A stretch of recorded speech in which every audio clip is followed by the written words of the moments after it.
Mi nombre es María Pía Nieto y hoy les voy a narrar la historia de vida de mi tía abuela.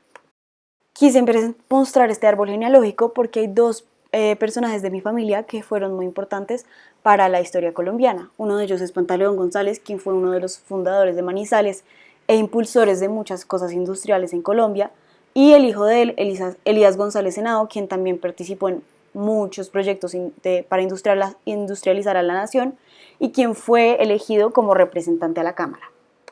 Esta es la línea del tiempo de la que me basé para poder hacer esta narración. Berta González Henao nació el 16 de julio de 1933 en el Fresno, Tolima. Su madre Rosalía Henao Duque era una ama de casa y su padre Alfredo González trabajaba como evaluador en la Caja Agraria. Berta tuvo 5 hermanos, 3 hombres y 2 mujeres. Ella era la mayor de las mujeres, pero fue la segunda hija en nacer.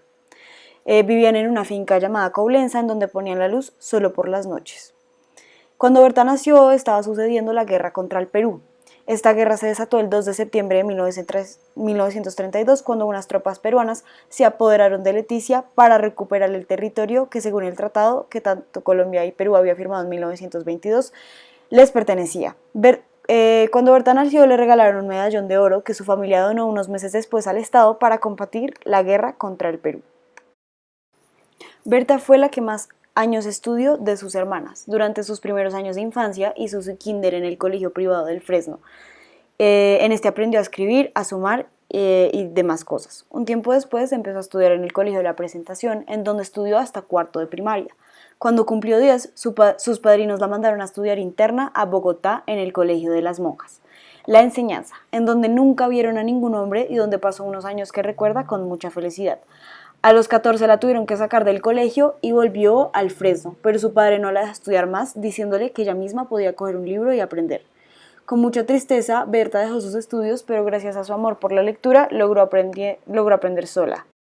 Después de haber dejado el colegio la enseñanza, se habían mudado a Mariquita y pues Berta no pudo presenciar el Bogotazo viviendo en Bogotá. El 9 de abril de 1946 asesinaron a Jorge Eliezer Gaitán, un candidato presidencial que con un discurso favorecía a las clases trabajadoras y era el favorito de ese momento. El asesinato de este hombre, quien iba a representar un cambio significativo en Colombia si ganaba las elecciones, desató disturbios en toda la ciudad, lo que resultó en que en gran parte de esta terminara incendiada.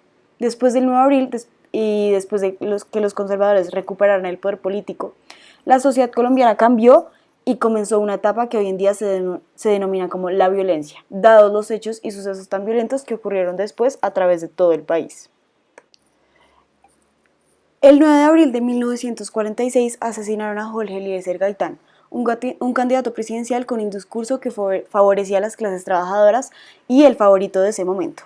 El asesinato de este hombre, quien iba a representar un cambio significativo en Colombia si ganaba las elecciones, desató disturbios en toda la ciudad, lo que resultó en que gran parte de esta terminara incendiada. Después del 9 de abril y después de que los conservadores recuperaran el poder político, la sociedad colombiana cambió y comenzó una etapa que hoy en día se denomina como la violencia, dados los hechos y sucesos tan violentos que ocurrieron después a través de todo el país. En 1948, la familia de Berta se mudó a Mariquita por el trabajo de su padre en la Caja Agraria. Mariquita era un pueblo liberal en el que no había muchos conflictos, ya que no había muchos conservadores. Sin embargo, el 1 de enero de 1950, Berta recuerda que el capitán de la policía se había emborrachado tanto que fue con un revólver hasta la casa del líder del Partido Liberal para matarlo. Pero el líder se defendió y lo mató primero.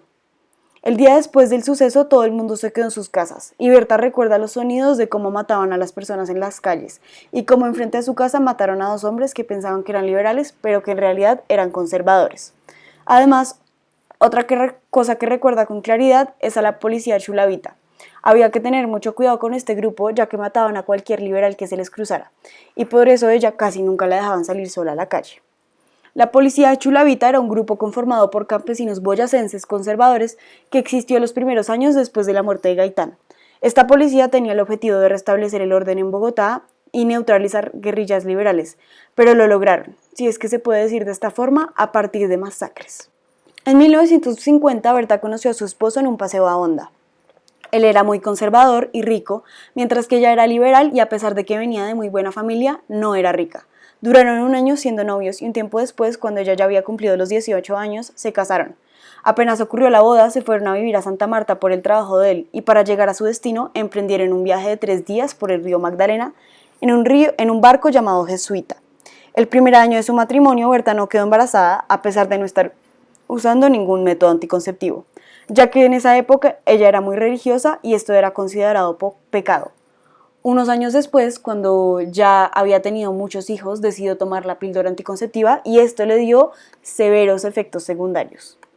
Desde el 25 de agosto de 1954, a través del Acto Legislativo número 3 de la Asamblea Constituyente, las mujeres pudieron votar y participar en la política colombiana. Berta recuerda con claridad cuando pudo empezar a votar, ya que siempre lo había querido al ser una persona muy culta e interesada en los sucesos del momento. En su momento, su esposo votaba por los candidatos conservadores y ella por los liberales. Tenían esa libertad y nadie ponía problema por ello. Luego de haber vivido en Santa Marta por un año, Berta se aburrió de estar lejos de su familia y le pidió a su marido que la dejara visitar a sus padres y a sus hermanos. Esto conllevó a que Berta estuviera por 8 meses en Mariquita mientras él vivía en el Fresno. Después se mudaron a Ibagué, donde ella tuvo 2 de sus hijos, y en el año 57 decidieron irse a vivir a Neiva, donde tuvieron 7 hijos más.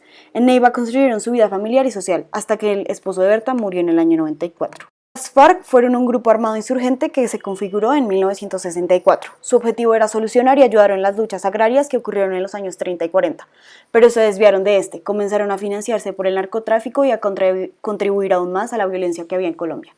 En los años 90, que fue cuando más miembros tuvieron, la situación de violencia que había en el país era preocupante, alarmante. Cientos de personas fueron secuestradas y los enfrentamientos entre las FARC, los paramilitares y los militares ocasionaron miles de muertes. Esta violencia influyó tanto en la vida de las personas que en muchos casos los pueblos estaban completamente gobernados por estos grupos y casi no se podían hacer viajes en carretera. En el Huila, y al haberse casado con un marido como el que tuvo, Berta pertenecía a una de las familias más ricas de Neiva. Eran dueños de La Voz del Huila, Colosal y Futuro, las emisoras de la región, y así como también su esposo se había pensionado en el Banco Colombia y tenía varios negocios más. El esposo de Berta murió en el año 94 y después de su muerte fue cuando comenzaron a secuestrar a todos sus amigos y vecinos. Había muchos conocidos que habían sido asesinados por las FARC, mientras que otros seguían en el monte. En esa época los hijos de Berta ya se habían independizado y uno de ellos presenció un ataque de las FARC y los paramilitares en un pueblo, de donde casi no sale vivo, y además fue secuestrado años después. En 2001, cansada de la violencia de la vida rural, Berta se cansó y se vino a vivir a Bogotá con una de sus hijas. Algo que me gustaría que fuera diferente son los recuerdos de la violencia. Mi tía abuela recordaba bastante todos los momentos en los que tuvo que esconderse en cuartos y debajo de camas cuando en los pueblos los liberales y conservadores desataban una matazón. Quisiera que las próximas generaciones dejaran de tener miedo, de recordar estar debajo de camas y esconderse y desplazarse por la violencia. Además de esto, algo que quisiera que fuera diferente también es la educación en Colombia y que haya acceso de esta para todos.